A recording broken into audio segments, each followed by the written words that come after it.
അല്ലാഹു പ്രത്യേകമായി പരിഗണിച്ച പവിത്രത നൽകിയ മാസമാണ് മുഹറം മാസം. അതിനെ പ്രത്യേകം പരിഗണിക്കേണ്ടത് മുഅ്മിനീങ്ങളുടെ ബാധ്യതയാണ്. ഇന്ന ഇദ്ദത്ത ശുഹൂരി ഇൻദല്ലാഹി 12 ശഹ്റാൻ ഫീ കിതാബില്ലാഹ്. അള്ളാഹുവിൻ്റെ അടുക്കൽ മാസങ്ങളുടെ കണക്ക് 12 തന്നെയാണ്. ഫീ കിതാബില്ലാഹ്, അത് റബ്ബിൻ്റെ കിതാബിൽ എന്നേ രേഖപ്പെടുത്തിയിട്ടുള്ളതുമാണ്.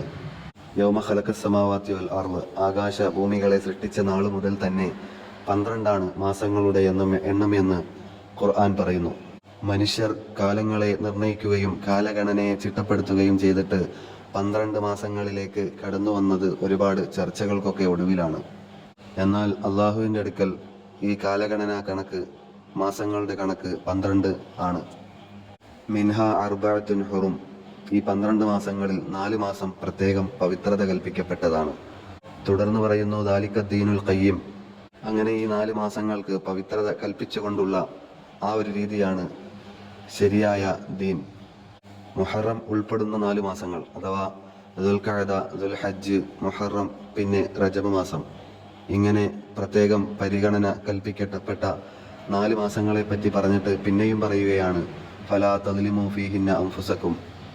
റമളാൻ മാസത്തിൽ നാം പാപങ്ങളിൽ നിന്ന് അകന്നു നിന്നതുപോലെ, വിട്ടുനിന്നതുപോലെ ഈ മാസങ്ങളിലും നിങ്ങളുടെ ശരീരങ്ങളെ തെറ്റുകുറ്റങ്ങളിലേക്ക് വലിച്ചിഴക്കരുത്. ഈ ആയത്തിനെ വിശദീകരിച്ചുകൊണ്ട് വിശുദ്ധ ഖുർആൻ വ്യാഖ്യാതാവായ ഇബ്നു കസീർ റഹ്മഹുല്ല ഈ പവിത്ര മാസങ്ങളെ പ്രത്യേകം സൂക്ഷിക്കണമെന്ന് കിതാബിൽ രേഖപ്പെടുത്തിയിട്ടുണ്ട്. മാസപ്പിറവിയുടെ സമയത്ത് നാം ചൊല്ലേണ്ടുന്ന ദുആ ആണ് അല്ലാഹുമ്മ ഹില്ലഹു അലൈന ബിൽ അംനി വസ്സലാമത്തി വൽ ഇസ്ലാമി വൽ ഈമാൻ റബ്ബി വറബ്ബുക്കല്ലാഹ് ഹിലാലു ഖൈരിൻ വറുഷുദ്. ആദ്യമായി പ്രാർത്ഥന ഉയർത്തുകയാണ് അല്ലാഹുമ്മ അല്ലാഹുവേ അഹില്ലഹു അലൈന, ഈ ചന്ദ്രമാസത്തെ ഞങ്ങളിലേക്ക് ഉദിപ്പിക്കണമേ, ബിൽ അംനി നിർഭയത്വത്തോടെ, വസ്സലാമത്തി രക്ഷ കൊണ്ടും, വൽ ഇസ്ലാമി വൽ ഈമാനി ഈ മാസം ഞങ്ങൾക്ക് ഈമാനിൻ്റെയും ഇസ്ലാമിൻ്റെയും രക്ഷയുടെയുമൊക്കെ മാസമാക്കി തരണമേ. തുടർന്ന് ചന്ദ്രനെയാണ് സംബോധന ചെയ്യുന്നത് റബ്ബി വറബ്ബുക്കല്ലാഹ്. മാസത്തിലൊരിക്കൽ മാസപ്പിറവി കാണുന്നതിനു വേണ്ടി അതുമായി ബന്ധപ്പെട്ട് നാം ചന്ദ്രനെ നിരീക്ഷിക്കുന്നുണ്ട്, ദർശിക്കുന്നുണ്ട്. അക്കാരണത്താൽ ചന്ദ്രനോട് ഭക്തി വരേണ്ട ആവശ്യമൊന്നുമില്ല. അതുകൊണ്ട് ചന്ദ്രനോട് പറയുകയാണ് റബ്ബി വറബ്ബുക്കല്ലാഹ്, എൻ്റെയും നിന്റെയും റബ്ബ് അള്ളാഹു തന്നെയാണ്. അല്ലാതെ ചന്ദ്രനെ നിന്നെ അവലംബിക്കുന്നത് ആരാധനാ മനോഭാവത്തോടെയല്ല. തുടർന്ന് ആശംസ അർപ്പിക്കുകയാണ് ഹിലാലു ഖൈരിൻ വറുഷുദ്, ഈ ചന്ദ്രക്കല നേട്ടങ്ങളുടെയും ശുഭകരമായ പര്യവസാനത്തിൻ്റെയും ചന്ദ്രക്കലയാവട്ടെ. റുഷ്ദ് എന്ന് പറയുമ്പോൾ നല്ല പര്യവസാനം.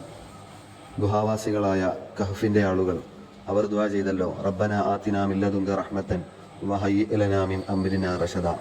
അവിടെയുള്ള റശദ എന്ന വാക്കിൻ്റെ അർത്ഥം നല്ല പര്യവസാനം എന്നാണ്.